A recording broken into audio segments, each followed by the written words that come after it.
আজকের এই সভার সম্মানিত সভাপতি বাংলাদেশ জাতীয়তাবাদী ছাত্রদল সাবেক ঢাকা বিশ্ববিদ্যালয়ের আশাভাইকে বক্তব্য রাখার জন্য বিনীত অনুরোধ করছি। কৃষক দলের নেতা সম্মানিত আজকের বিএনপির জনসভার সম্মানিত সভাপতি সাহেব এবং পৌঁছে উপস্থিত আছেন আমাদের মানুষের নেতা আমাদের চৌদ্দ সার্বজনীন সাহেব, সবাইকে শুভেচ্ছা জানাচ্ছি কাণ্ডমণি কৃষক দলের পক্ষ থেকে। এগুলো আমার বক্তব্য শেষ করছি। এ পর্যায়ে বক্তব্য রাখার জন্য বিনীত অনুরোধ করছি বাংলাদেশ জাতীয়তাবাদী তাঁতি দল চান্দমণি আহমদপুর ইউনিয়ন শাখার অন্যতম নেতা শামীমকে বক্তব্য রাখার জন্য বিনীত অনুরোধ করছি। 5 নম্বর ওয়ার্ড থেকে বিশাল একটি মিছিল আসছে, আমরা তাদেরকে স্বাগত জানাই।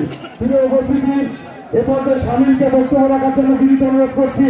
যদি শামীম অনুপস্থিত থাকেন, এ পর্যায়ে আমাদের আসন গ্রহণ করার জন্য করছি বাংলাদেশ জাতীয়তাবাদী দল কালীগঞ্জ উপজেলা শাখার অন্যতম সদস্য সাবেক ছাত্র নেতা লুৎফর রহমান লেন্ডু ভাইকে আসন গ্রহণ করার জন্য অনুরোধ করছি। এ পর্যায়ে বক্তব্য রাখছে আজম আলী বিশ্বাস। আসসালামু আলাইকুম।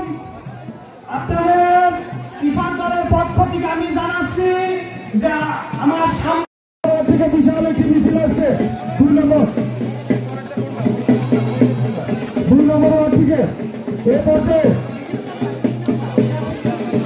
3 নম্বর ওয়ার্ড থেকে সদস্য 3 নম্বর কোলা ইউনিয়নের সাবেক সভাপতি সৈয়দ সামির মোল্লাকে আসন গ্রহণ করার জন্য অনুরোধ করছি।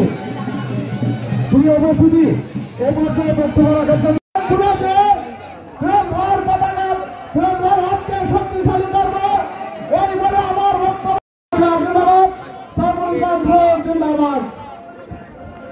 প্রিয় নেতৃবৃন্দ, মিছিলে প্রকৃত হবে আমার লক্ষ্যে আমরা কাজ করছি।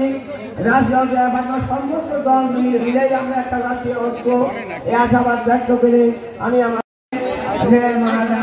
8 কোটি 80 লক্ষ বর্গ মাইল খাল খনন করে